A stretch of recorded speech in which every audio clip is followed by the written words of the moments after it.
Hello, Archie Dunlop here with Talking Astrology with Archie on Friday, June the 20th, 2025. Today I want to have another look at Donald Trump in the context of what is going on in the Middle East.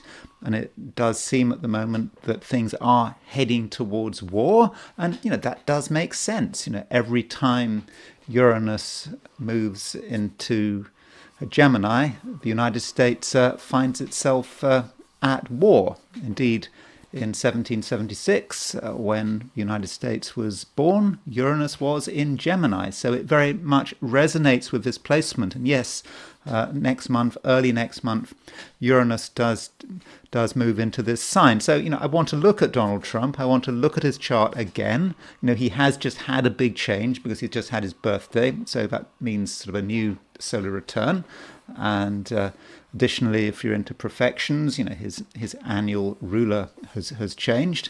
But, as always, I must really emphasize that I'm trying to be objective here. I know I keep on saying that, but whenever I mention Donald Trump, I can get myself into trouble, and I'm not trying to be biased, either in his favor or against him. He is a politician. We should never forget that. And as a politician, well, for a start, as a politician, you can't expect him to be a particularly nice person. That is the nature of being a politician. And, additionally, when you become a politician, particularly a senior politician like that, you are, to a great extent, an instrument of destiny. You kind of lose your identity if you reach, or as you reach the highest echelons of politics. You might try to be a leader, you might try to be independent-minded, but you start becoming part of the collective.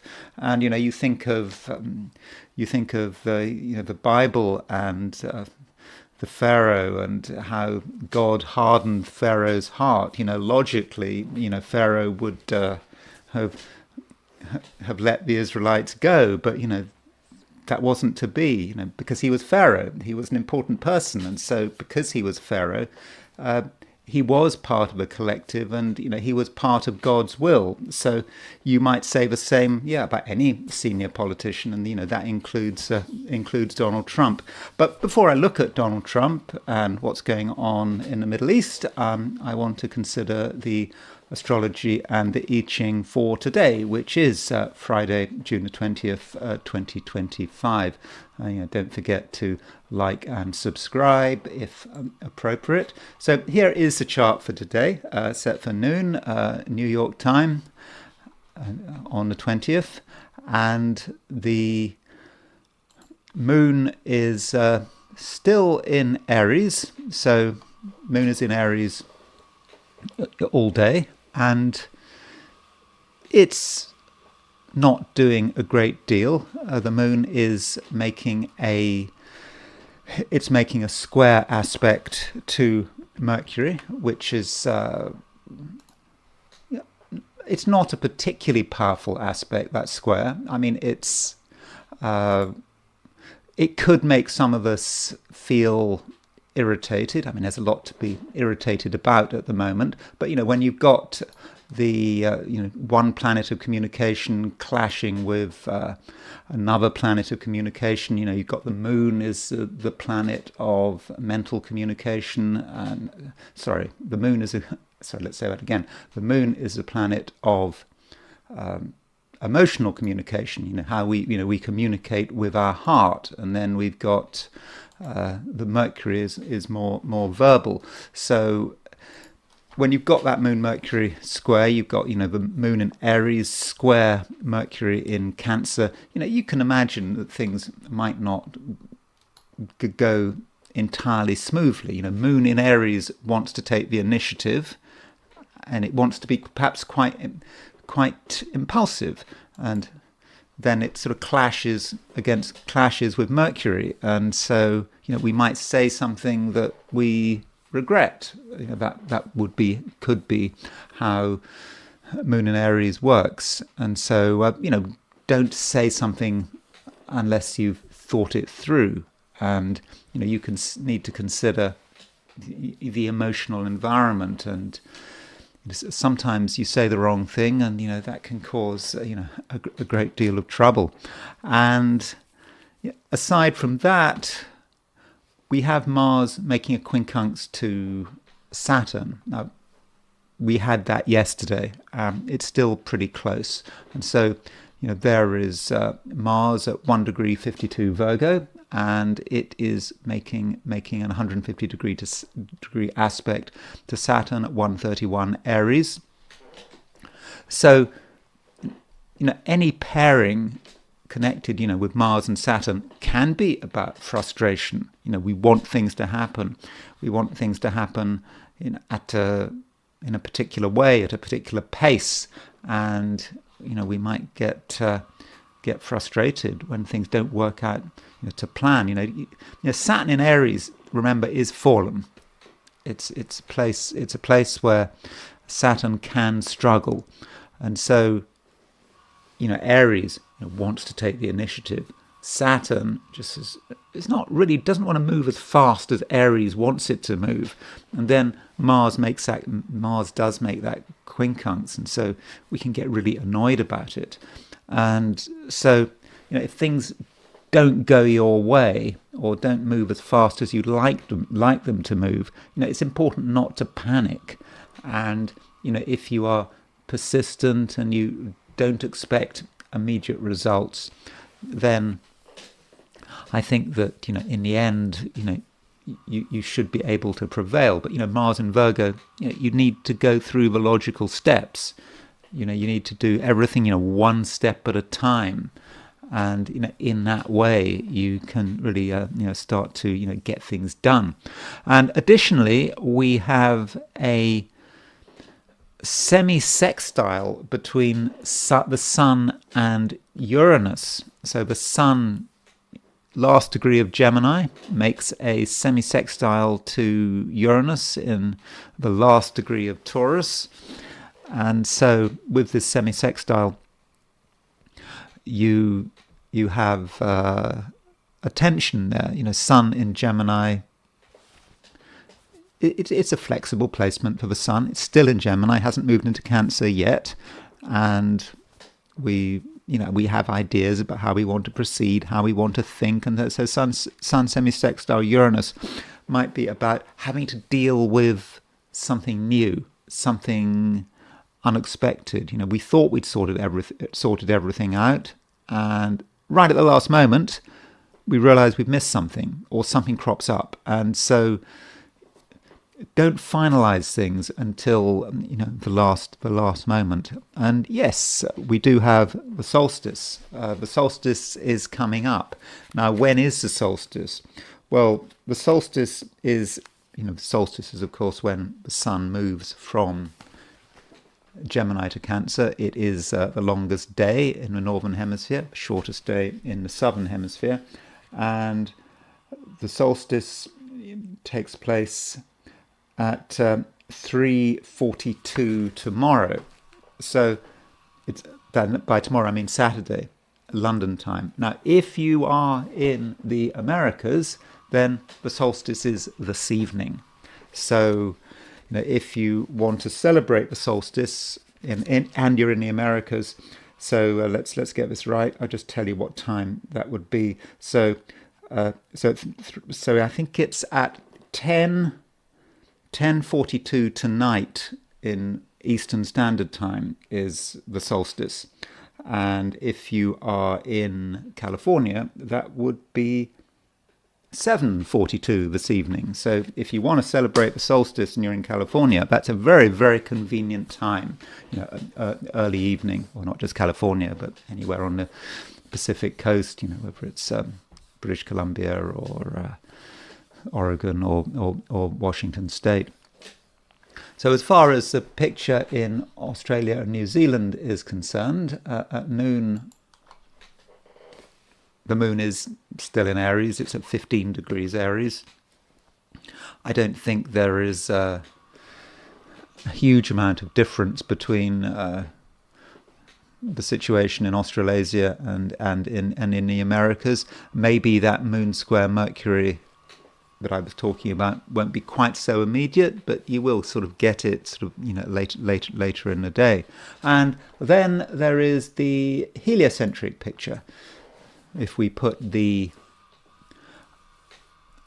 sun at the center of the solar system, and which of course that is where it is, and we still get this Grand Cross feel to what's happening at the moment. It might not be exact, but you can see that the Earth is starting to make a square to Neptune. The Earth is beginning to make a square to Mars and making an opposition to Jupiter. So things are certainly tense, but I'm not saying that they're more tense than they were yesterday. All things being equal, that Grand Cross is perhaps starting to break up, though today we have got Mercury moving towards a conjunction of Mars. In fact, Mercury is making a square to Jupiter and a conjunction to Mars. So, we do have a separating Mars-Jupiter square heliocentrically, but Mercury is bringing it back into focus. And so we should regard Mercury perhaps, not as just a planet of communication, but a planet which facilitates, that detonates. And so the potential of that Mars-Jupiter square might manifest again today. And Mars-Jupiter, as I say with Mars-Jupiter aspects, they're not necessarily fortunate. They can be excessive, too much energy, putting a lot of energy into anything, and in the process completely overdoing it, and it could become more trouble than it's worth. So anyway, that's the heliocentric picture. So not a great deal of difference between what was going on yesterday and today, but that Mars-Jupiter square and all the excess energy one associates with Mars and Jupiter is brought back into focus by Mercury.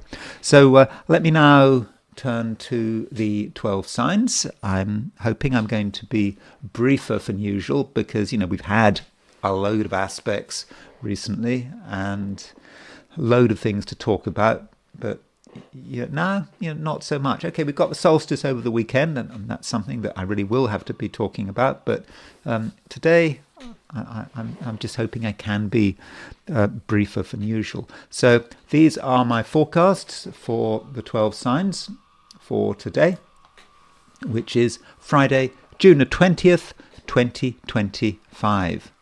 Aries. There are things going on which might irritate you, just annoying, just small things which shouldn't bother you, but they do bother you. And being an Aries at the moment, you want to do things, lots of things you want to initiate perhaps, and you might feel that now's the right time, and your individuality is going to really matter, and you might feel that it's important to do something that is completely unique to you because the moon is making a conjunction to Chiron, but the moon is also making a square to Mercury. So moon making a square to Mercury is just an irritating influence. People saying things perhaps that you don't want to hear, or people talking about things which are totally uninteresting, totally trivial, are completely ignorable, but still you have to listen. And so you might find that you have to spend more time than you'd like trying to deal with petty issues, brought up by other people, could be members of your family, or it just could be things going on in your home, just things you see which maybe have nothing to do with any particular person. Something needs to be fixed, something is malfunctioning, something just annoys you. And so, don't get annoyed. It's unnecessary to get annoyed. I don't think you're going to get super annoyed. It's like you're not going to have a temper tantrum. It's just irritation, and it might sometimes feel that you can't entirely express yourself, and matters really aren't helped by the fact that Mars is making a quincunx to Saturn. So Mars, your ruler, making an 150-degree aspect to Saturn, and that is kind of more of the same. You want to do things, you want to sort things out, but it's just so difficult. Just everything is difficult, and again, that's more reason, to get annoyed. And so Aries, try not to have huge expectations about today. Yeah, I do know that there's lots of things you want to accomplish, but you may not be able to accomplish everything. And just remember also that it is a delicate time, because the sun is changing sign. The sun is about to move into Cancer. In fact, this evening, if you are in the Americas, the sun does move into Cancer. And so, Cancer is a cardinal point, and it's an angular sign in the Aries horoscope. And so inevitably, you may find yourself having to concentrate more on particular details, especially details around your home and family, and they just might need your attention. So don't get too annoyed about them, and don't take things too personally. Taurus,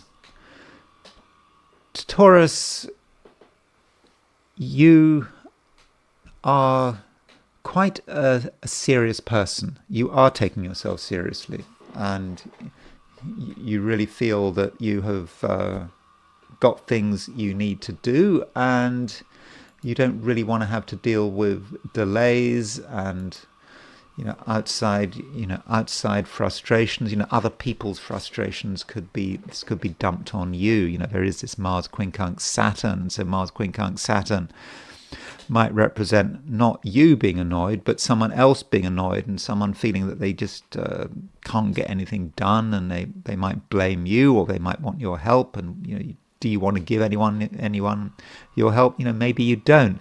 Now, as far as your fundamental strength is concerned, Venus is right now really is at 15 degrees Taurus. I was saying yesterday that it was getting close to 15 degrees Taurus, but really it's right on 15 degrees Taurus.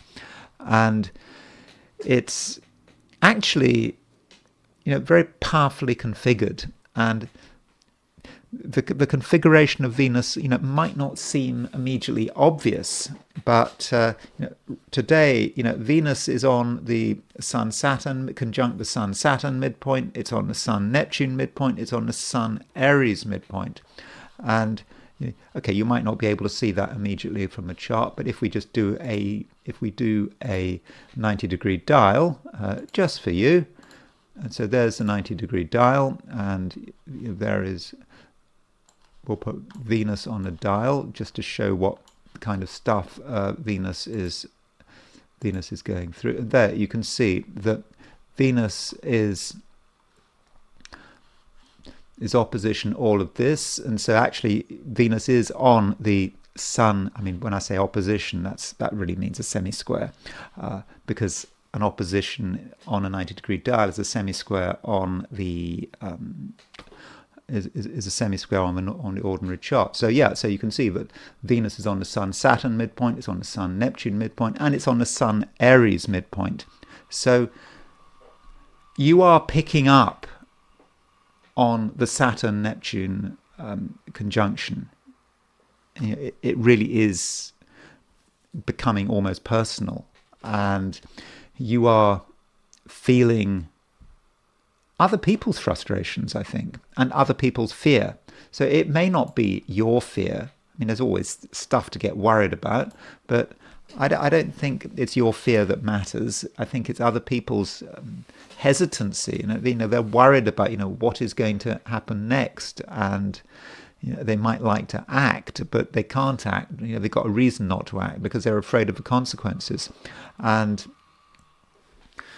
you have to take all this on board, and you have to really understand, the world in which you're living, and understand people's fear and their hesitation, and people, a lot of people don't want to get involved, and you, as a Taurus, once you make a decision to get involved, you're always able to go through with it, invariably. I mean, almost invariably able to go through with it, because you are persistent. Other people fantasize, they talk about vague plans, and then the next day something happens and they drop them and they think about something else. But if you're a Taurus, you can stay with it, and your ability to stay with it is admirable, and you can actually stay with it through thick and thin, and you're unlikely to be distracted by other people and their problems. I mean, people do have a lot of problems. People have got a lot of reasons why things can't be, but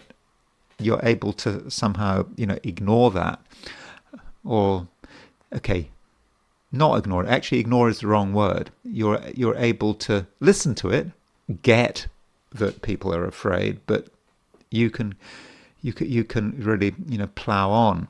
And also with Venus right now right in the middle of Taurus, 15 degrees Taurus, that does give you real charisma.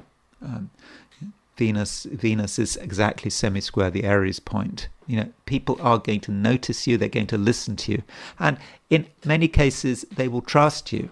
So it is possible that even though people are worried and they're indecisive, if you can provide real leadership and provide a vision of the future, I mean, it's a vision that might not be perfect, it might be flawed, but it's some vision, and it's an achievable vision, because Taurens don't like to have visions that aren't achievable. If you can do that, then who knows? Some people might be prepared to follow you, and so this might be a time, Taurus, when you can adopt some kind of leadership role. It doesn't matter how grand or how minor this role is. The point is you can show leadership, and you really mustn't allow other people's concerns and other people's frustrations to hold you back. And as I've kind of suggested, you can perhaps address these concerns and provide some kind of security and some kind of broader vision that allows everyone to move forward slowly but surely. Gemini, there is a fair amount going on in your social life. If you want to have an active social life, I mean, I think you can. I think that people are going to pay attention to you, and so if you want to go to gatherings, parties, maybe you want to, if you're in the Americas, maybe you want to go to a solstice party this evening, if there are such things as solstice parties, because that's when it happens. Now, of course, if you're not in the Americas, the solstice isn't until tomorrow, and the question is, how much are you really going to enjoy other people's company? Yes, it's true that the moon is in Aries, a very sociable sign from a Gemini perspective, but the moon is making a conjunction to Chiron. I think with the moon making a conjunction to Chiron, Gemini, you're probably going to want to make an impression. You don't want to just do what's expected of you. You want to get noticed, and you also want to demonstrate your individuality. And the question is, will that be appreciated? Well, the moon is not just making a conjunction to Chiron, it is making a square to Mercury. And so moon square Mercury might be that you've got a lot of things you want to say, a lot of things you want to express in a social situation, but it may actually be difficult to get the words out, or else your words might not be appreciated. And that might sort of link to Chiron as well, because Chiron is someone who is different. And so moon conjunct Chiron, you will stand out as someone who is different. You will stand out from the crowd, and that's not always a good thing, because you may be aware of how different you are. At least today, you're not just someone to just fit in right now. Though, if you make the effort, and if you really, bring to bear of the power of your personality, then Gemini, I think you can make connections, and you can actually perhaps transform several relationships, or at least friendships or contacts. You can transform their nature. So if you've been wanting to change the nature of a relationship, then now you can do it. And perhaps you just have to behave in a particular way and be very stubborn about it, not back down, be very clear about what you want and who you are. And some people might be really taken by this, so that could be an opportunity to to change relationships in a way that is dramatic, but which is probably fortunate as well. And one other aspect we do have today is a semisextile between the Sun and Uranus. Now, the Sun is on the verge of leaving your sign. The Gemini season is pretty much over. And in fact, if you're in the Americas this evening, the Sun does leave Gemini and moves into Cancer. And the Sun making a semisextile to Uranus might indicate a last moment change. Suddenly you see things differently. That could be Uranus in Taurus. Uranus in Taurus, Uranus is of course getting ready to move into Gemini, but Uranus can be a revelation. You see something for the first time. Maybe you've seen it, or maybe actually you've seen it lots of times, but the penny hadn't dropped. But now with Sun semisextile Uranus, you finally get it. It took you a long time to get it, but just as the Sun is about to change sign, just as the Gemini season is about to end, something makes sense. And at first, it might not be to your liking, but when you think about it again, you realize that it's obvious, and that actually, if you handle things correctly, then it can work in your favor. Cancer. Cancer, there is a conjunction between the Moon and Chiron today. And, I didn't talk about this conjunction in the introduction, but I do think that this Moon-Chiron conjunction does matter. And it is about you as an individual. You do have to, consider, how you are different, because you have a particular way of looking at things, which really other people don't share. Maybe they don't even understand. And it may be a time, Cancer, where you have to, do things differently and be ready to get noticed. Not everyone is going to appreciate what you're doing. You might find that there's resistance, but if you are persistent, and if you hold on to who you are and what you want to project, then you will be able to get away with it, and your individual approach can really make a difference. And that may particularly apply if you are working today. You have got something to offer, and you're not prepared to just do what you're told. And if you see that things can be done in a different way, in a better way, you're going to want to make this clear. And additionally, the Moon is making a square to Mercury. In fact, you could say that Moon square Mercury is one of the main aspects of the day.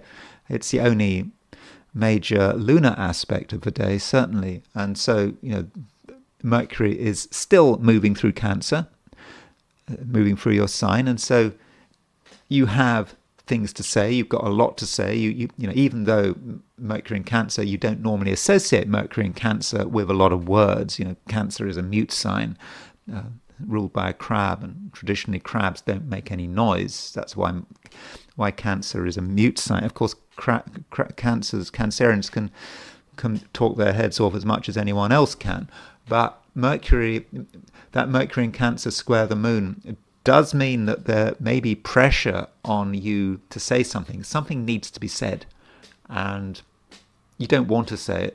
It would be easier if you said nothing, but you know that something does have to be said, and if you say it right, and you are very sort of definite and decisive about it, then I think you can really sort of move things along. And additionally, Cancer, the Sun is potentially moving into your sign this evening. Now, that would only be the case if you were if you're in the Americas. So, of course, that is the solstice. By definition, in the northern hemisphere, that's a summer solstice, the longest day. And so, as the Sun moves into Cancer this evening, if you're in the Americas, then you might experience a change. You know, the Cancer season, which is already underway with Mercury and Jupiter in Cancer, now really gets going. And, you know, because you'll then have the Sun, Jupiter and Mercury in this sign. And so you might feel power and responsibility. And I'll be talking more about that over the weekend. But, you know, the thing is that over the weekend we do have a square between the Sun and Saturn, as you move into next week, because, you know, when the Sun moves into Cancer, it straight away makes a square to Saturn in Aries. And yeah, that could be about responsibility. But yeah, I'll be talking, you know, more about that, you know, in my videos over the weekend. And as far as that Sun-Saturn square, I do actually think that Sun-Saturn square really does matter. So the Sun-Saturn square is okay. It's at the end of a weekend, the Sun-Saturn square, and you know, it could be on Monday if you're in Australia or New Zealand, but you will start to feel that aspect, you know, certainly by this evening. So Cancer, you know, there is a lot to do. There's a lot for you to communicate. It's not a time to just shrink into the shadows, because you definitely have got something to offer, and it would be a shame if you said nothing. You have a perspective which people need to hear about. Leo,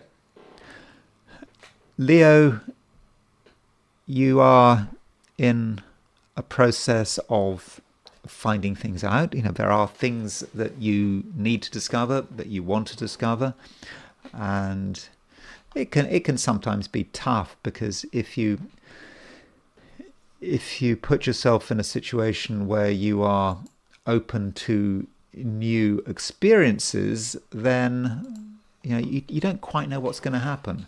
You don't quite know what you're going to be presented with, and you might be presented with something that you hadn't really expected, and that might relate to the fact that the moon is making a conjunction to Chiron today, and you know, with the moon making a conjunction to Chiron, you might discover something perhaps about yourself which makes you realize that actually you are different. You like to do things in a different way, and you know, some of your ideas are on the surface a bit weird, but why are they weird? Because you hadn't really thought about it.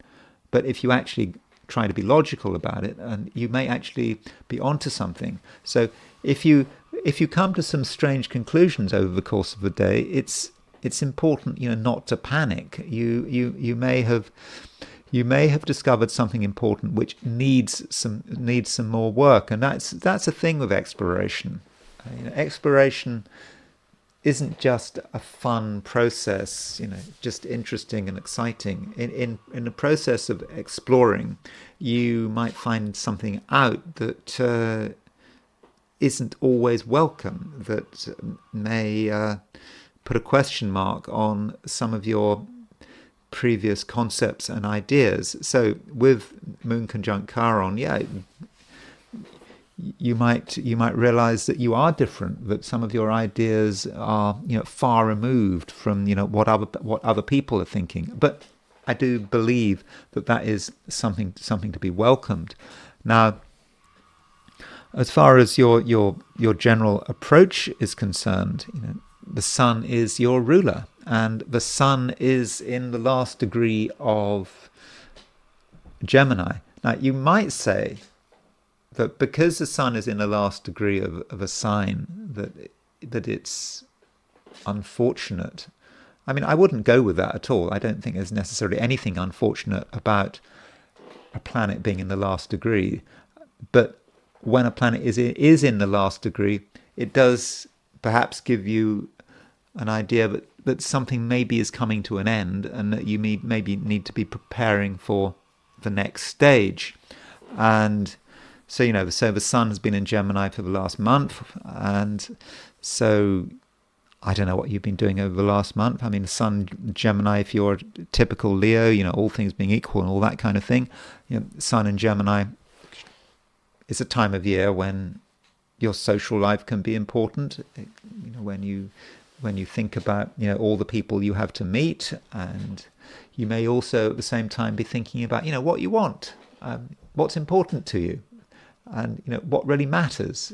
I'm not talking about vague ambitions. I'm talking like money and success. It's more what's important to you existentially, and that kind of links what I was saying with Moon conjunct Chiron. Moon conjunct Chiron may be about you and your ideas and where you think things should be going. But now that the sun is about to change sign, something is coming to an end.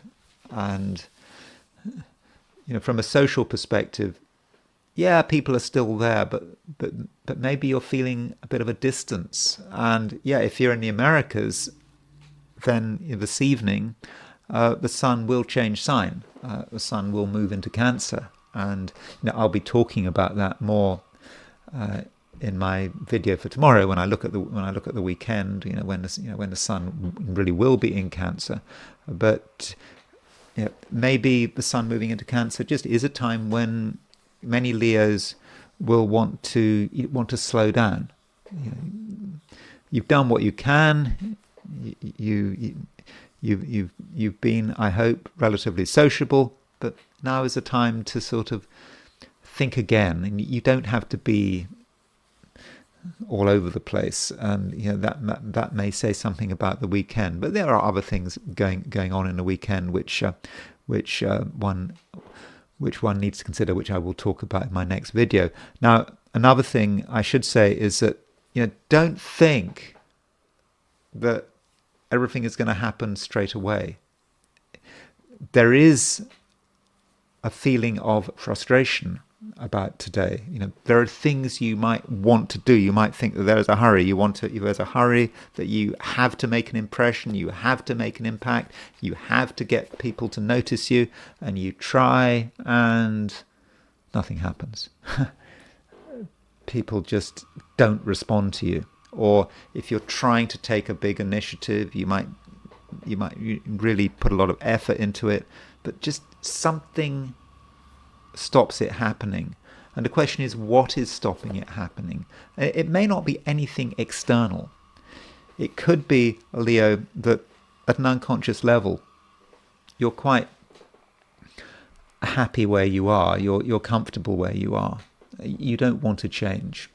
And consciously you might want to change. So that might be why you try to make things happen. But unconsciously there's a drag on it all. And so perhaps you just need to be aware of that, and perhaps you need to think twice if you're planning on doing something dramatic. It might seem to be a great idea, but it just could fizzle out. So don't push it, and perhaps you should just prepare for the weekend. When the sun is moving through Cancer, and perhaps that's one way of looking at it. But some ambitions are starting to develop, and that is something I will be talking about as well this weekend, because the weekend is not just about doing nothing. There are things you need to be doing, and yeah, I will be talking about that. Virgo, you could say that one of the main aspects today is a square between the moon and Mercury, and this moon Mercury square may not be entirely comfortable. You try your hardest, you try to be warm, you try to be friendly, you try to say the right things, but the moon Mercury square might act as an irritation. You can't necessarily hide your irritation.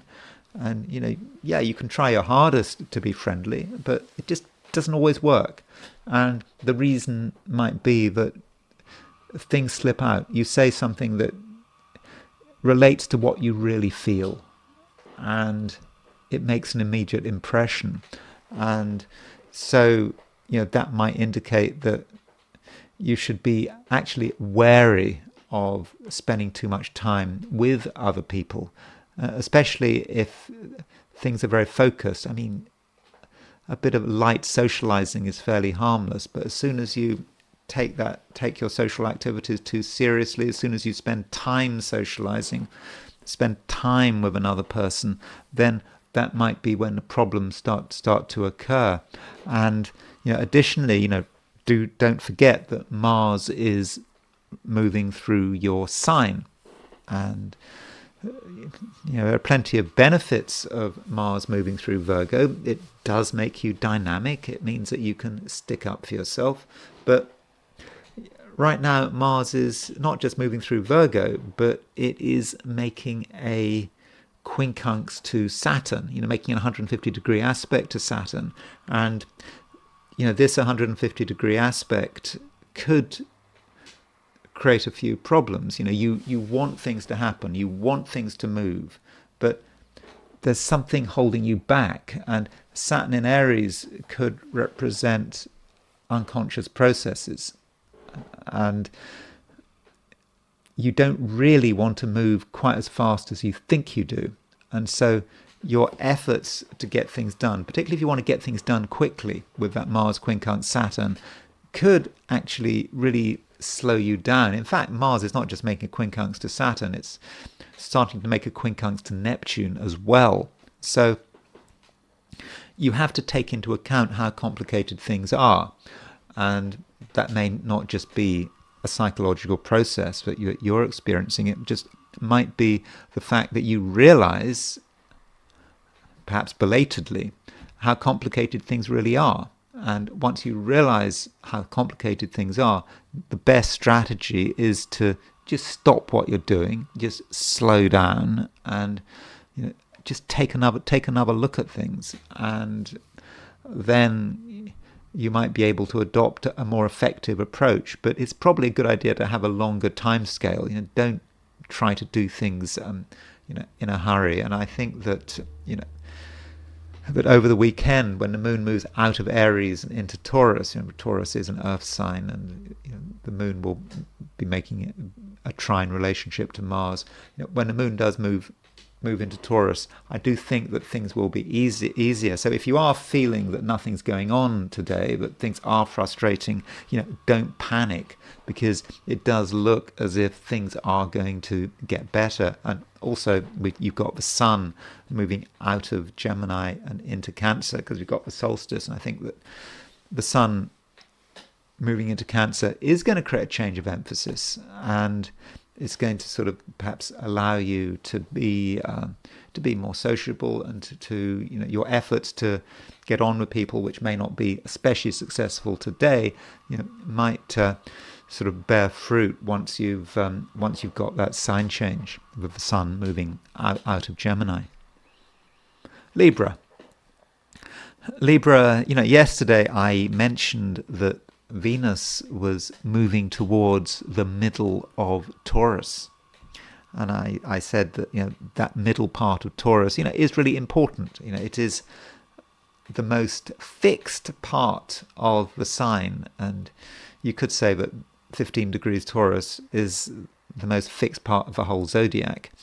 And so Venus is at 15 degrees Taurus. Well, I make it that it's at 14 degrees 53 minutes Taurus at noon New York time. And yeah, that says something about you. And hopefully, Libra, you are very very focused now. Doesn't matter what else is going on. Doesn't matter how difficult things are.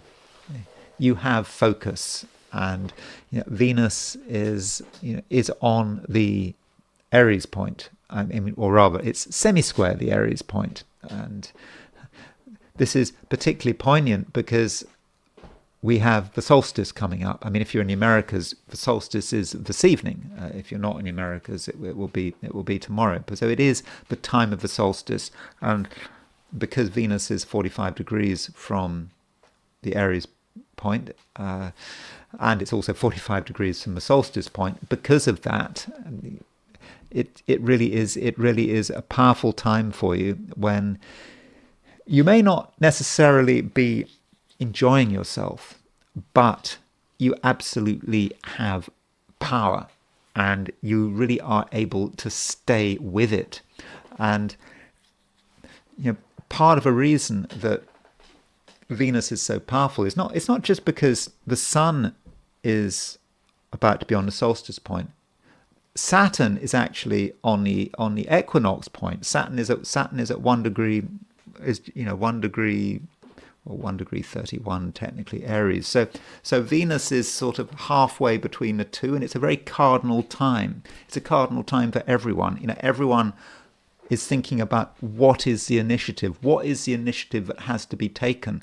I mean, some people are trying to do opposite initiatives at once. They don't know which way to move.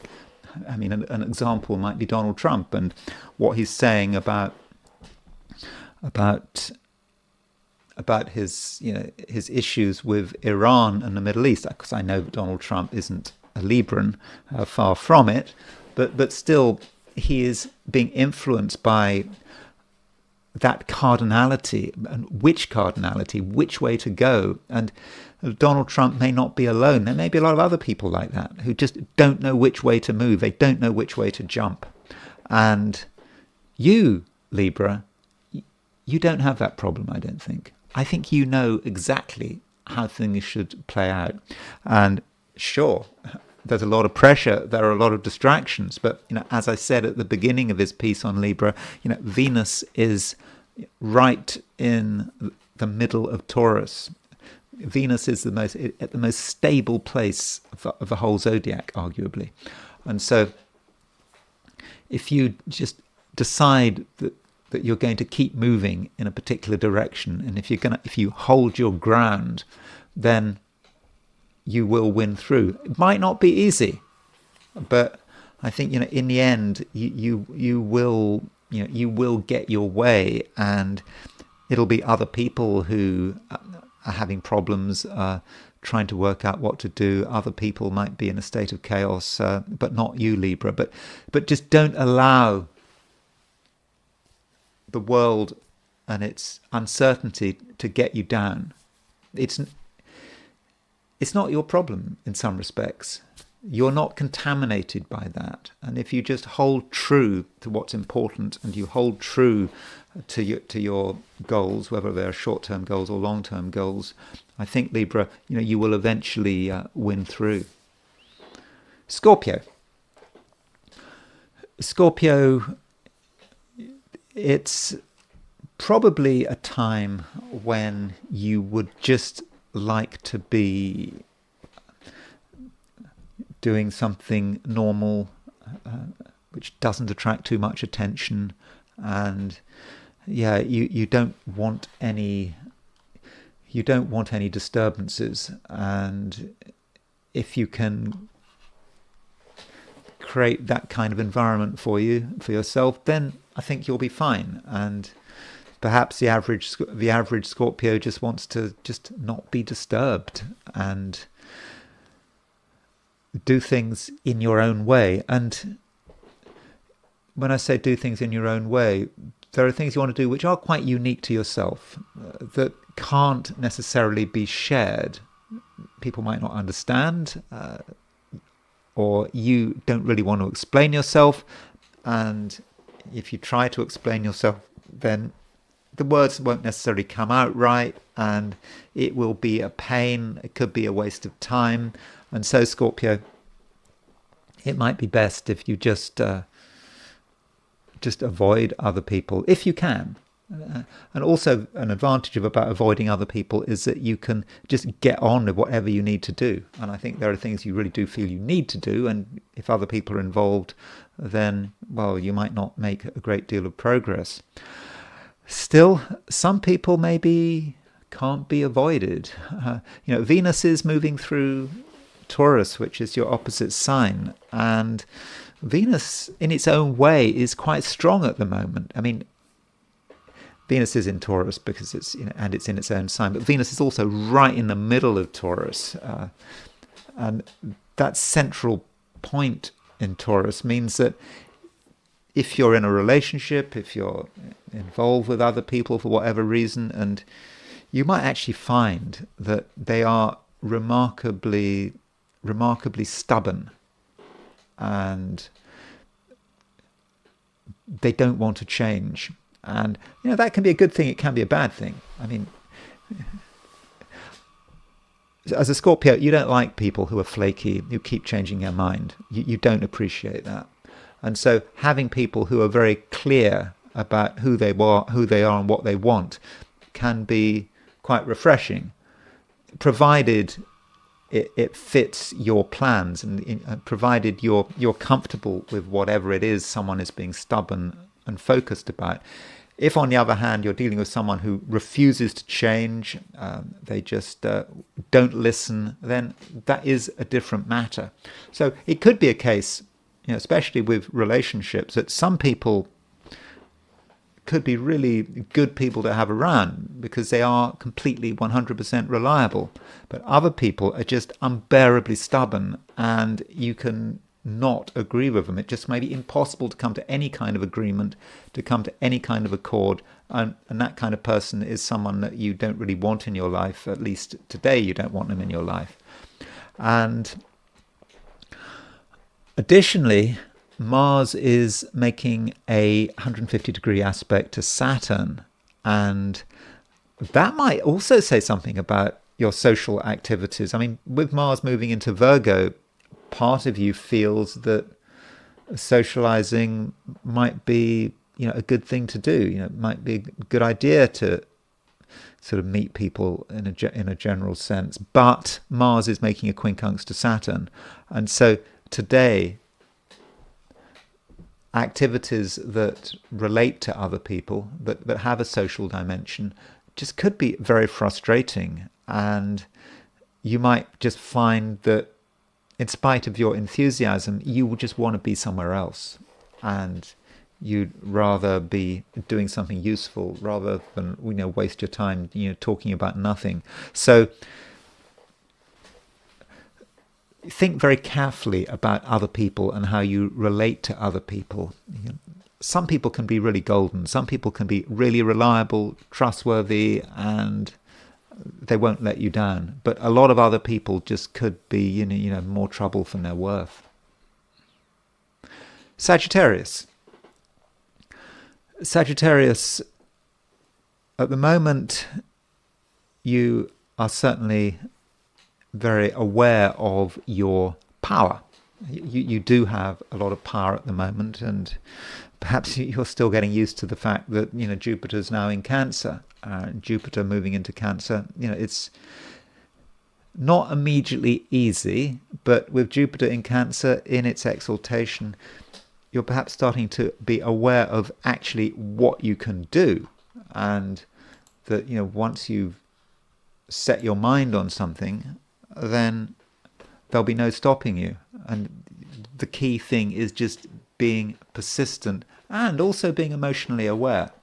It's always, good to understand the emotional dynamics around you, particularly if you're in a competitive situation, because by understanding, other people's emotions, and you understand what makes them tick, you understand their weaknesses, you understand their strengths, and that really, really does help you out. And, in general, Sagittarius, I think that, you do have a great deal of focus and power today. And so generally, if you want something to happen, I think you probably can make it happen.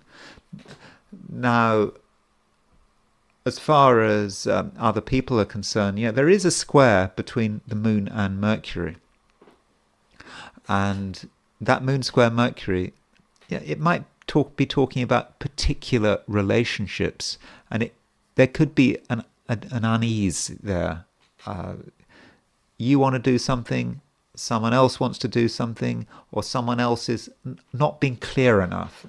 They're hiding something, or they're not being decisive enough, and that kind of annoys you, because at the moment, with there being a conjunction between the moon and Chiron in Aries, there are things you really want to do, and you want to do things differently. You want to be an individual, and that's great. That's fine. You should be an individual, and if you want to do something that is, not just unusual, but is perhaps disruptive, then that might be something you should be doing. But not everyone's going to appreciate that. And that might be, where the moon square Mercury comes in. Moon square Mercury could be just someone else not appreciating what you're doing.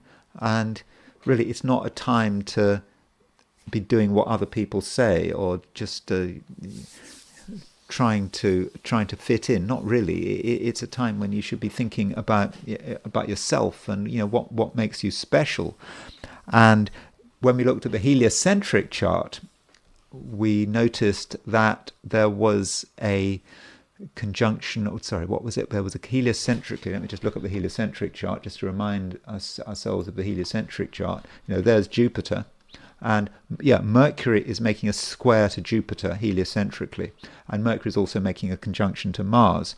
So, you've just had Mars square your Jupiter, and Mars squaring your Jupiter is quite an energizing force. But perhaps you sometimes found you had too much energy, and with Mercury square your Jupiter, it brings all that back into focus. And Mercury could represent another person, and it could represent you and another person just not agreeing and having different priorities. And then look, Mercury makes a conjunction to Mars, so it could be, for example, about someone just getting angry that you're not doing what they want to do. But really, Sagittarius, it is a time when you should be, you should be thinking about what you want to do, what is important to you. And if other people appreciate that and respect that, all well and good. But, if they don't, well, it's not a time to be just adapting to other people's needs and prejudices. No, you do have to put yourself first. Capricorn, you actually have more energy than you realize. You might feel you don't, but that might be because you've got used to looking at things in a particular way, and maybe over the last day or two you've actually been able to recharge your batteries just a bit, but just enough, and so your energy levels might be sort of just rising, but in quite a sort of a low profile way. And when you actually try to make something happen, when you try to assert yourself, you could actually be surprised by the results, and you may even be surprised by your attitude. Your attitude may actually be sort of more positive than you realize. So as soon as you try something out, you start to be enthusiastic, and you're not going to know until you give it a go. So, don't be too cautious. So if there's something you're tempted to try, or other people are saying, well, why don't you give this a go? Why don't you see what would happen? Don't just say no. Don't be overly cautious, because there is a chance today that you really might be able to surprise yourself. And additionally, you're a person that can anchor everything right now. So you're beginning to feel the fact that Saturn is now in Aries. Saturn is in a cardinal sign. Saturn is your ruler, and because it's in a cardinal sign, it is a time for grounding. And so things which could turn out to be chaotic, you can kind of hold everything together. And I think that many people could really appreciate that. And your way of doing things is very unique, and it's very personal. And I think that does bode well for the day. Now, I do have to mention the fact that Mars is making a quincunx to Saturn. You had Mars quincunx Saturn yesterday as well. Now, that Mars quincunx Saturn could be an irritation, because why would you want Mars making an aspect to Saturn? I mean, Mars can be a problem planet, but Mars may represent something you need to just integrate, and it is a challenge. And Mars is about exploring things. It is about the new. It's about trying something that is new. And your first response to the new may actually be hostile. So that kind of links what I was just been talking about. You might react badly to something you haven't seen before, or to something you haven't understood, but that should just be a first reaction. And the real challenge of Mars quincunx Saturn is to integrate. So you need to integrate the new into whatever you're doing, and it's not as difficult as it sounds. You just have to give it a go, but be responsible and structured about it. And anchoring is important. And so you take something that seems chaotic, seems vague and otherworldly, and it could be vague and otherworldly. It might also seem to just be plain fantasy, but you take something that for one reason or another you're not comfortable with, and you take it and you integrate it, and that's something you can do. You structure it. It can just become part of the day and even part of your life. And so it perhaps is you sort of striving for wholeness, and you take things which appear to be outside your experience and you actually make them into a fundamental part of your experience. Aquarius, there could be something about today that is rather annoying. After all, there is a quincunx aspect between Mars and Saturn. Saturn is your ruler. Mars is 150 degrees from Saturn, and quincunx aspects can be quite tense. And so what might annoy you? And it just could be that you had expected things to be straightforward, and you hadn't planned for extra time to deal with extra complications. And with this Mars quincunx Saturn, like yesterday, the Mars quincunx Saturn was active yesterday as well. Things are just more difficult than you'd expected and you'd hoped for, and that might be annoying. And you might find yourself having to do things that, as far as you're concerned, you really shouldn't have to be doing them. It's a pain, and it's not just because of the quincunx between Mars and Saturn. It's also because of the fact that there is a square aspect between the Moon and Mercury. So the Moon in Aries square Mercury in Cancer. Moon in Aries. That's you. You do what you. There are things you want to do. You want to move here. You want to move there. You don't want anything to obstruct your progress. But then something happens.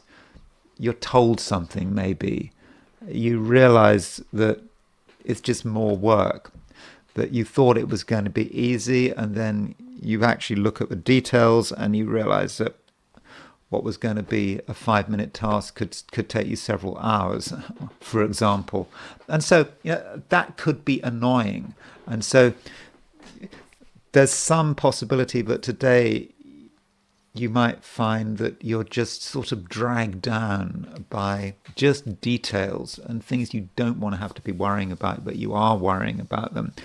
But that needn't happen. Instead, Aquarius, you need to concentrate on your fundamental vision, how you would like things to be, and how things actually can happen your way. So if you have an idea that something might be possible, it can happen. It really can happen. And so it's very important that regardless of the distractions and the things you have to do but you don't want to do, regardless of all of that, you remain positive, you hold firm to your belief that things can work out. And this fundamental optimism, which might seem as if it's sort of hidden by sort of layers of grinding realism, it is there, and it's actually something you can communicate. So, I've already suggested that communications may not always be easy because you may not get the kind of feedback you're looking for, but you have to move beyond people's first words. People can say things impulsively, and they can point things out impulsively, but you have to go beyond that, and you have to move things on to sort of a wider level and really transmit this. And so perhaps, when dealing with other people, you just have to bear with them. Don't get put off by the first thing that anyone says. And, continuing on the relationship theme, today there is a semisextile between the Sun and Uranus. And, the Sun is about to leave Gemini, and the Sun does have a connection with relationships in the Aquarian chart. And so if the Sun is semisextile Uranus, that might be about another person showing a new side to their personality, or doing something unexpected, and at first you not being happy about it, but you have to look at it again. And with that Sun semisextile Uranus, you may be being shown something, and you watch what someone is doing. Yeah, you might not be happy about it, but you have to ask yourself why. What is the motivation? And there may be another way of looking at it, in that Sun semisextile Uranus. An alternative view is that some people are disturbed. They don't like the way things are working, and they might even feel threatened, and they might not be able to sort of deal with the unexpected. But you fundamentally can deal with the unexpected. And again, when you're dealing with people who are surprised, who are not feeling comfortable, there's something you can do. If you really want to, you can actually be a reassuring influence. It won't come naturally, but if you make a special effort to be reassuring, but also to be original, don't compromise anything. Be clear about who you are and what you want, and also why you are special. If you focus on all of that, but you also understand human frailty, you can turn the situation round. So Aquarius, it could be quite a complicated day, but if you stay with it, then I think it should actually turn out okay. Pisces, today is not necessarily wonderful. I mean, the moon is still in Aries, and the moon in Aries does make a square to Mercury, and that moon square Mercury, it could be irritating. I mean, it could be irritating for all of us. It could be irritating for you, and part of that irritation might have a financial connection there. I mean, So some small financial detail, something about money that you don't really want to have to worry about, but you do have to worry about. And it's possible that someone talks about money or in a way that you're not very happy about, and you still have to address the financial issue. But money is there. Money is potentially a problem, but not a bad problem. It's just something that takes up your time. And aside from that, we've got a quincunx between Mars and Saturn. Now that Mars-Saturn quincunx, okay, we had it yesterday, and it's around today as well. And that might also be about money. And remember, Saturn's just gone into Aries, and over the next couple of years, money on and off could be quite an important theme in your life. And that's a good thing, because you're getting a chance to really sort it out. But now with that Mars quincunx Saturn, you get a reminder of this, that Saturn has gone into Aries. And it's possible that another person's attitude to money is really not to your liking. And something makes you defensive about money. You may feel a defensiveness about money that you haven't really experienced before. And it feels like something new. And that is because Saturn is now in Aries, and Mars quincunx Saturn is really picking up on that. But it's not just a question of just feeling annoyed. It's also about understanding a situation, and it may not be another person. It might be an organization, or it just might be something from outside that reminds you of your financial vulnerabilities. And rather than panic, you could just accept the situation and see what you can do to work on it. And remember, Saturn's going to be in Aries for a long time. Okay, it does briefly go back into Pisces later in the year, but by and large, for the next couple of years, it is in Aries. And this is a time when you really need to be focusing on sorting things out. And I really think you can. One other thing is that from a heliocentric view, there is activity involving Jupiter. So here's the heliocentric chart, and notice that Mercury is exactly square Jupiter, and Mars has been making a square to Jupiter. And so Jupiter is your ruler. And so with Mercury and Mars hitting Jupiter, you have got energy, no doubt about it. Mercury and Mars are really bringing it all out. And the question is, how do you use that energy? I think there's some danger with Mercury square Jupiter that you apply your energy in the wrong areas. And that could relate to other people. Some people, as I've kind of already indicated, some people could be annoying. And you could be tempted to really tell someone how you feel. And if you can't do that, then you could just feel just angry. And so perhaps the challenge now is to work out where are you going to put this energy.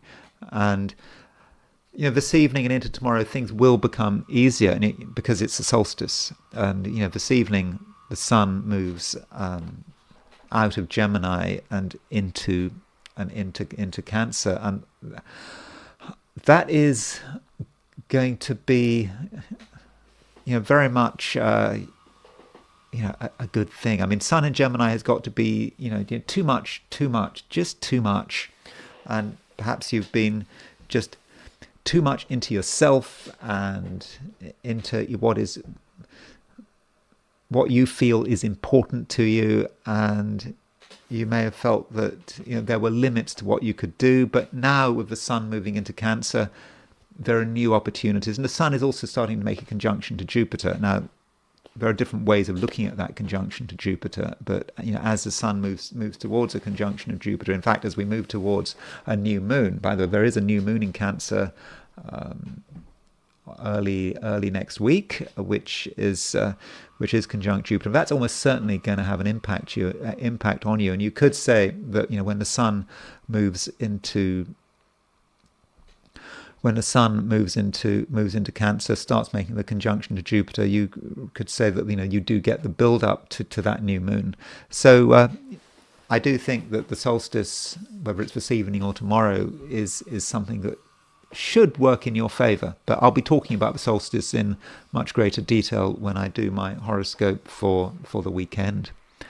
And that's it. Those are my forecasts for the 12 signs. And now I want to look at the I Ching.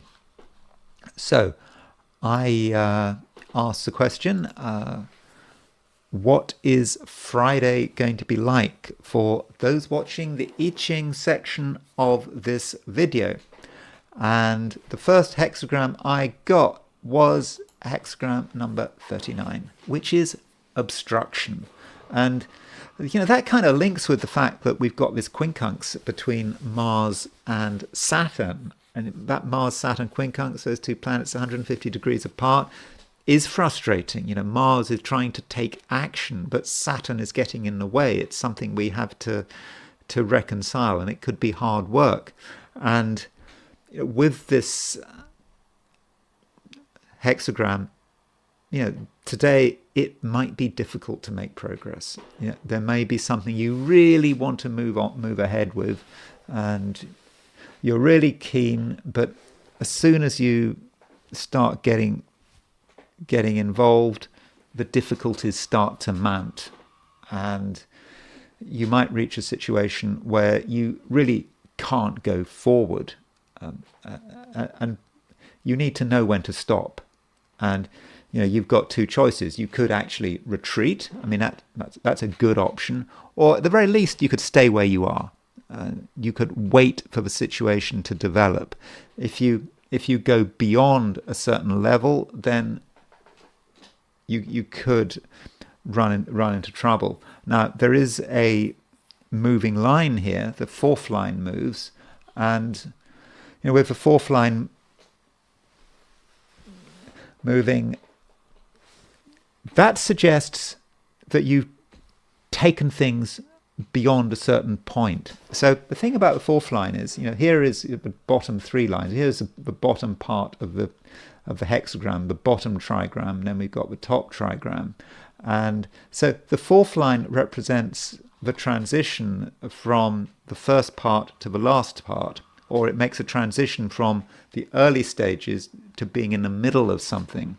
And you've now moved into the middle of something. And the problem about being in the middle of something, that it can be difficult to get out of it. You're stuck. And you might actually be in a situation where you can't go forward, but you also know you can't go back. So what do? Again, it's probably a good idea, perhaps the only idea, is to stay where you are. And you could, for example, wait for help. Now, I'm assuming probably, as this is just a hexagram for one day, but we're talking about something relatively trivial. Now, I'm assuming you're not stuck in quicksand or anything like that. But in most cases, just wait for things to resolve. And in the end, I think that help will be forthcoming. Especially when we think about the next hexagram, and the next hexagram, because we've got a moving line, the hexagram this moves to is hexagram number 31. I should have actually put the 31 there, so let me just change that to put the 31. 31 is influence. So you're not alone. You're not having zero impact. Even if you think you're having zero impact, you're not. And so there is 31 influence. So people are noticing you, but it's a slow process.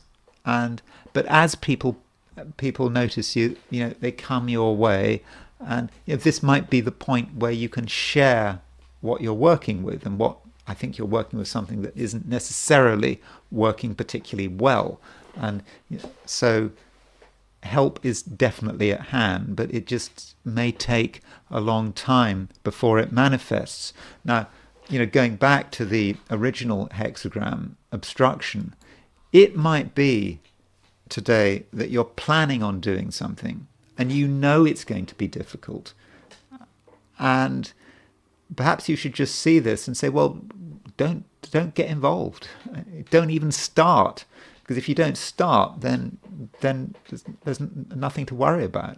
And it goes back to also to the fact that there is still this quincunx between Mars and Saturn. It is frustrating, and so whatever we're involved in is not necessarily going to work out as we'd imagined. But things are going to change. This Mars quincunx Saturn is not going to be around forever. So just work out the best way of dealing with this obstruction. If possible, just don't get involved in the first place.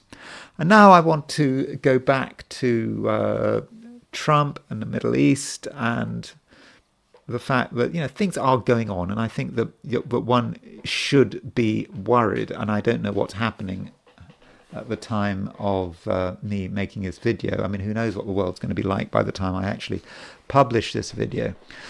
So when talking about Trump, I don't want to give the impression that I'm hostile to him. I neither do I want to give the impression that I'm a supporter of Trump. I've been accused of being a Trump supporter. I've been accused of hating Trump. But we're talking about his foreign policy, and foreign policy affects all of us. Even if you're not in the US, especially if you're not in the US. Now, it could be argued that if you're not a US citizen, you shouldn't comment on what's going on in the US. I would disagree with that, but I see the argument. When it comes to foreign policy, though, you have to comment on foreign policy because it does affect the whole world. Now, as far as the big concern is concerned, well, there are a lot of big concerns, but Uranus is a concern. And, I've said it before, that Uranus moving into Gemini is dangerous. With Uranus moving into Gemini from an American perspective, one really might be, letting slip the dogs of war. And the United States, if you look at the United States' chart, July the 4th, 1776, Uranus was in Gemini. It was 8 Gemini. And it might have been the birth of the United States, but it was also start of the War of Independence. So the United States was born of war, and it has Uranus in Gemini. And 80 years later, the Civil War, April 12th, 1861, 4:30 a.m. in close to Charleston, South Carolina. It had its Uranus return. So Uranus was in Gemini when at the beginning of the Civil War. And that was, of course, something that was absolutely devastating for the country. And the country still, in some respects, hasn't got over the Civil War. Then Pearl Harbor. Well, Pearl Harbor, actually, at the time of Pearl Harbor, Uranus was at 27 Taurus. But as 1942 unfolded, Uranus went out of Taurus and went into Gemini. So as the Second World War unfolded for America, Uranus was in Gemini. So now Uranus is about to move into Gemini. And so, here is a chart for Uranus moving into Gemini. There it is.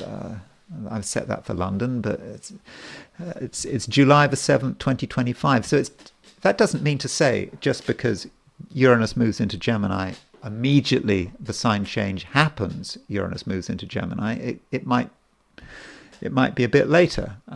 You looked at the Civil War. The Civil War started when Uranus was at 6 Gemini, but as soon as Uranus moves into Gemini, you get the build up to war, or at least you could get the build up to war. And one reason you get the build up to war is because of the United States' descendant, and also it's Mars. So United States has a wide Mars-Uranus ascendant, and Mars-Uranus conjunction, and so Uranus is moving towards that point. But if you're into whole sign houses, and you take the view that 5:10 p.m. is the time where the USA came into being, whole sign houses, Uranus going into Gemini is that's when it starts. So there is a lot of reason to be concerned, and a lot of this does boil down to Trump. Now, I think that Trump is someone who is trying to avoid war. Actually, I think that was his original intention. I think that last year in the run up to the presidential election, he contrasted himself with the Democrats, who really were the party of war, and especially with Ukraine. And now Trump is elected, he becomes president, and so because he's president, sometimes you can't help yourself. You become you put yourself in a situation where you no longer have control. And that's what happens when you become a politician. When you become a senior politician, you just become an instrument of the cosmos. Trump is here for a purpose. Trump might want peace in the Middle East, but what he wants is irrelevant. It's what the collective wants. And I do appreciate that Trump is doing his best to try to rein back America's involvement in Ukraine. I think he is trying there, not always successfully, because there are powerful forces in the US and in the powerful neocon forces who want the US to be completely involved in a war against Russia. Anything to destroy Russia, this obsession with Russia. But when it comes to the Middle East, that seems to be more difficult. And he really is under a lot of pressure here. And that pressure seems to have really started with his birthday. Because the attack happened. Here was Israel's announcement that it had just attacked Iran on June the 13th, 2025, and of course Trump has his birthday on the following day. So when you get a birthday, things change. The solar return changes, and also the solar return changes. And if you're into profections, the annual ruler changes as well. So Donald Trump has just turned 79. So he was 78. So when he was 78, he was covered by Aquarius, and so Aquarius was, because if you take 72, it's all divisible by 12, so 72, 73, 74, 75, 76, 77, 78. So that was the operative sign and its ruler before his birthday. But then it switched. Then it moved forward into Pisces. And so Jupiter is now his annual ruler. And perhaps the problem with Pisces, which is his 8th house, that's always going to be the case when you turn 79, the 8th house becomes relevant. And the trouble is that Mars has moved into Virgo. And this Mars moving into Virgo has perhaps really messed things up, because Donald Trump, he has his ascendant at 29 degrees 58 Leo, and so Mars crosses his ascendant, moves into Virgo, and then Mars is opposition his his whole sign 8th house, and of course his whole sign 8th house has now been activated since his birthday. So that is, one way of seeing this, and I think we really shouldn't underestimate the impact of Mars on Virgo, and it has really made him quite inclined to fight, maybe not against the Russians, but certainly against the Iranians. But he doesn't really know what he wants. And I think that perhaps what we're seeing with Donald Trump is his full moon. We sometimes forget that Donald Trump was born under a full moon. And so if you're born under a full moon, you don't know which way to jump. It can always be a problem. I mean, on a psychological level, if you're born on a full moon, you can very much switch between the two signs. Like, for example, if you've got moon in Capricorn and sun in Cancer, someone like that, one moment they can be very warm and friendly, and then suddenly they realize, they've got to think about their own vital interests, and then suddenly they switch and moves completely into the moon in Capricorn. But it can work with full moons in other across other signs. But the switch and the uncertainty is really getting to him.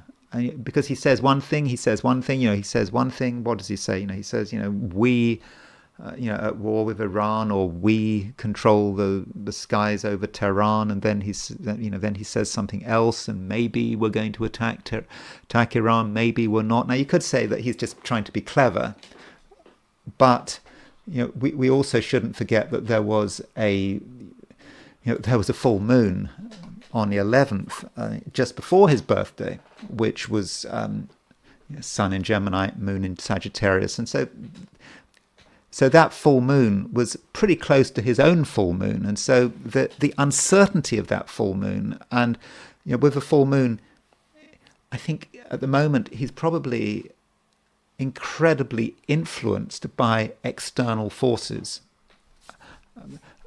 as a result of that June the 11th moon. So I know that those external forces come in two forms. I think that there's obviously strong pressure from the neocons, Lindsey Graham, from Israel to intervene, but there are other people, for example, Tulsi Gabbard, showing him the fact that from an intelligence perspective, Iran is not developing a nuclear weapon. But so he's got all these pressures, not just Tulsi Gabbard. There are other people, perhaps privately, J.D. Vance. I mean, I know J.D. Vance is being very supportive publicly, but who knows what's happening under the surface. But we can really see the pressure he is under. And yes, Uranus is about to change signs, and going back to the attack chart and connecting this is when the war started on June the 13th, and so looking at Donald Trump's chart. So his ascendant is at 29 degrees 58 Leo. So we had this Mars Uranus Mars Uranus square over the weekend, which was right on his ascendant. And so he didn't just have Mars on his ascendant, but he has Uranus square his ascendant as well. And Uranus right now is moving closer and closer to making the square of his ascendant, and it will make that square beginning of July, just before it changes sign. So we can really see the pressure that he is under. And you could also say that this was really linked to that moment when he became president, his inauguration chart. Now, the problem with the inauguration chart, here is his inauguration chart, when he became president for the second time on January the 20th, 2025, is Mars. Mars is on the IC, and I think that any astrologer who looked at that inauguration chart was worried by that Mars. Certainly, that was my feeling. Trump had said that he was going to put America first and was going to avoid war, do what he can. I mean, and that's why a lot of people supported him. He could have said all that, but the reality is that Mars was on the IC at the time he was inaugurated. Now, Mars on the IC does not necessarily mean that there's going to be war. It may have suggested internal enemies, and of course Trump has got lots of internal enemies. So it's not necessarily about war, but it could be about war. And notice also in terms of that inauguration chart that Venus is the planet of war. It could be a planet of war. Mars is the main planet of war, but I do regard Venus as having a warlike qualities. And Venus is now crossing the ascendant of the inauguration chart. I mean, that is perhaps a minor point, but it's just interesting as the drums of war start beating, that Venus is hitting the ascendant there, and we can relocate this chart. We can create an astro map for the inauguration chart. So let's do that. And so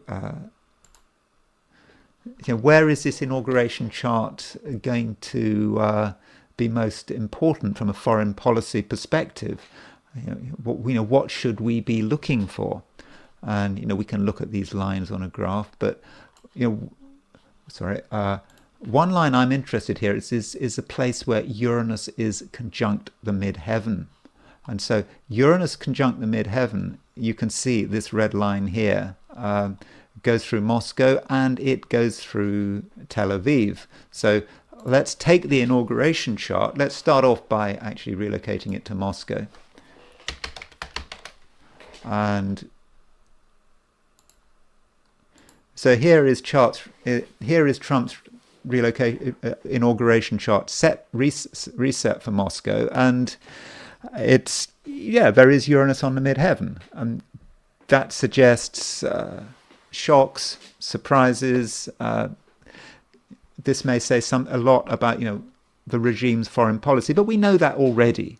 And alternatively, we can relocate it for Tel Aviv, or is Jerusalem the capital of Israel? So we can. Let's relocate it to. So we take this chart, we relocate it to say Jerusalem,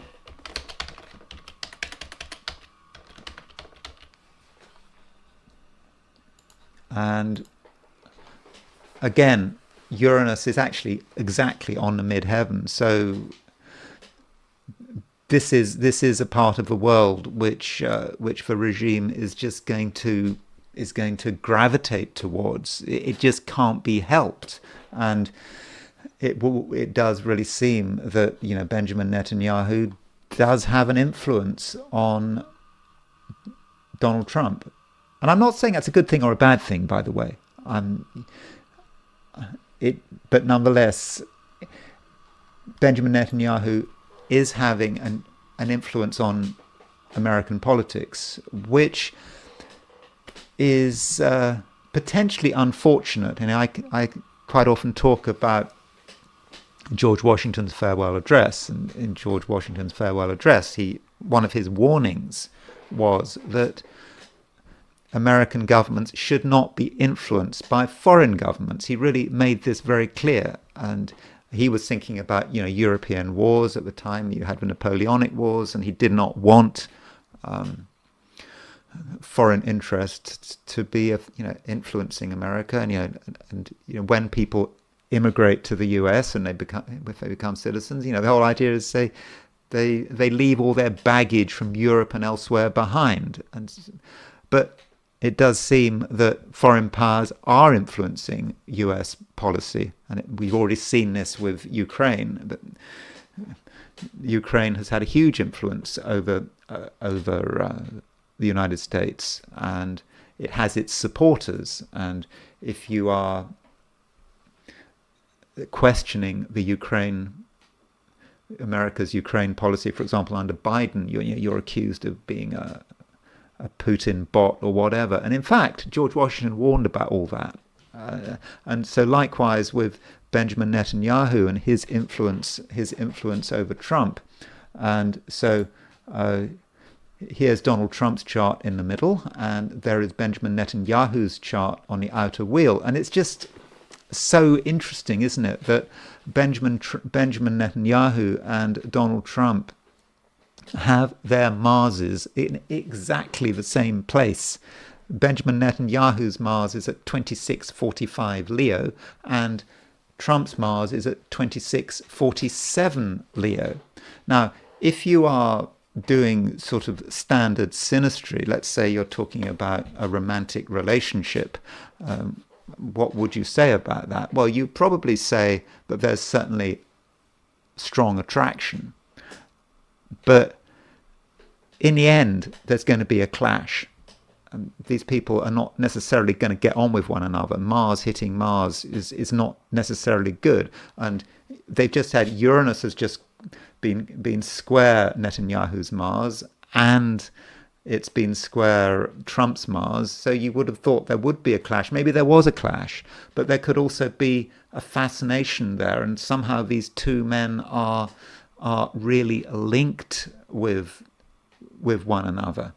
And so that's kind of interesting, and it's almost like Netanyahu's Mars is stirring up Trump's Mars, and he just can't help himself.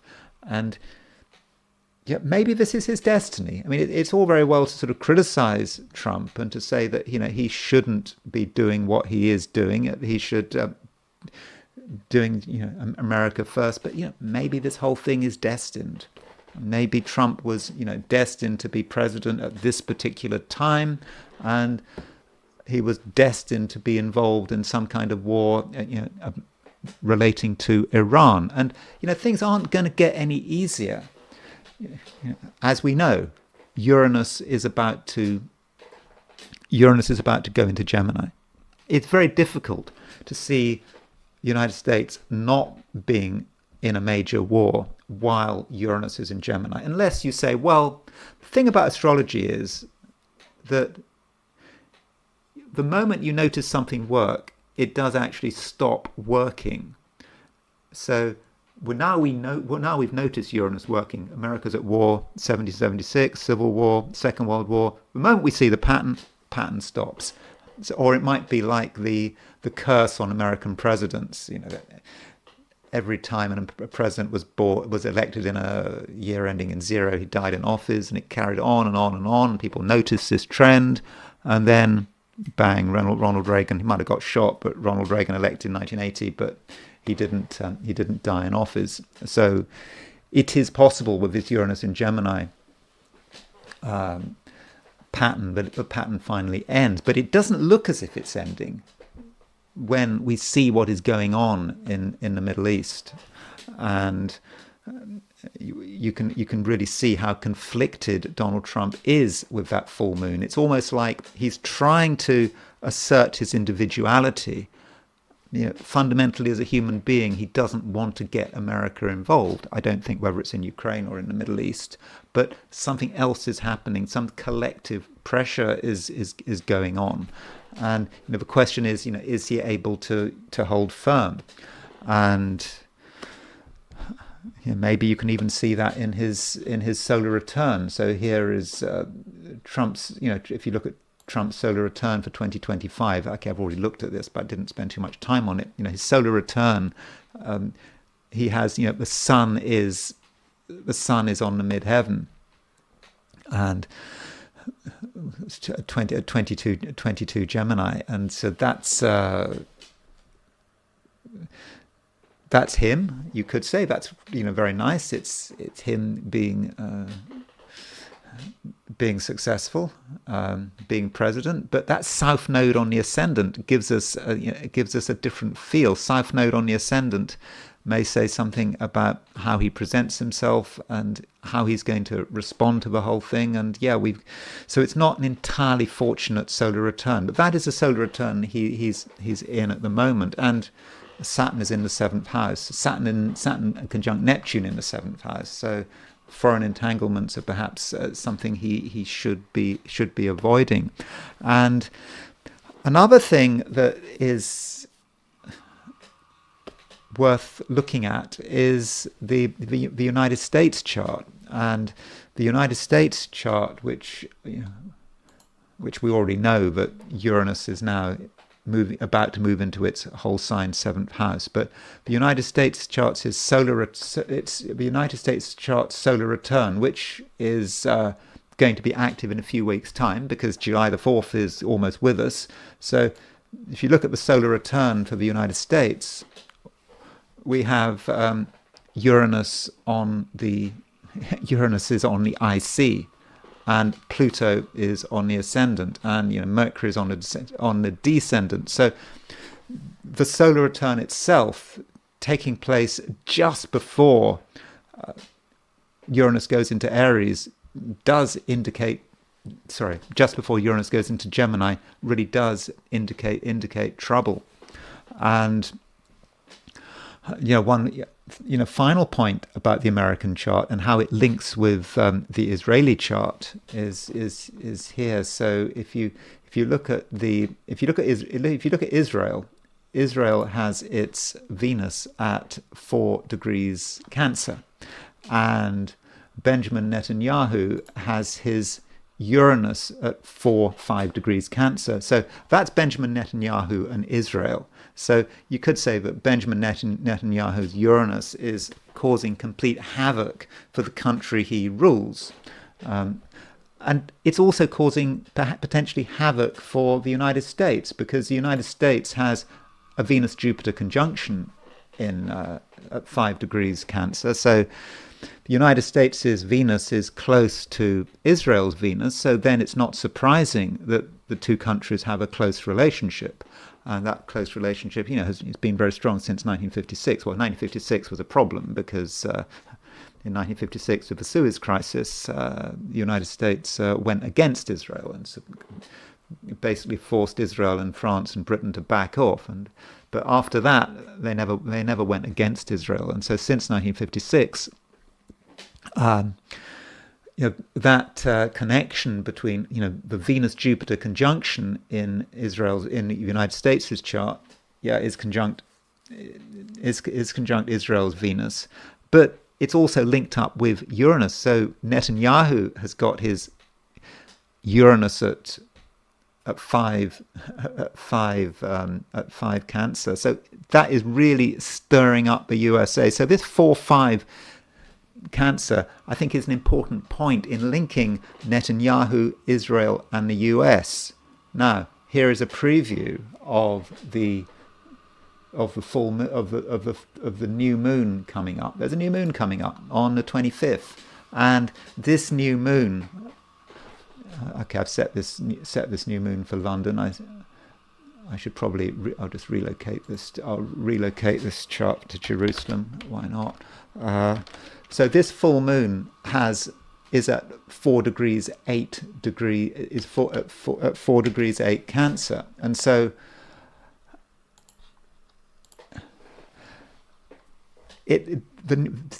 full moon. So it's new moon. So this new moon at 4 degrees Cancer is linking the charts of Israel via its Venus in Cancer, and Benjamin Netanyahu through his Uranus at 4 degrees Cancer, and also the US with its Venus-Jupiter conjunction at 3, 4, 5 Cancer. So it links them all together, and of course this new moon takes place just before Uranus moves into Gemini. So I'm sorry to be so chaotic. There are lots of things I wanted to talk about. I haven't really sort of planned it out, but hopefully I'll be able to be more detailed about what I've been discussing in this video, over the next couple of weeks. But you get the picture. Things are looking difficult, and Trump has, I think, got himself into a mess. This may not be his fault. I think that as an individual, he is trying to keep America out of global conflicts, but I think there are collective forces at work that are going to be very difficult for him to stand up against. So thank you very much for watching. I hope you enjoyed this video. If you did enjoy this video, I'd be very grateful if you were to like it. If you're not subscribed, I'd be super grateful if you were to subscribe. And if you want to buy me a coffee, there's a link in the description, and I will talk to you again tomorrow.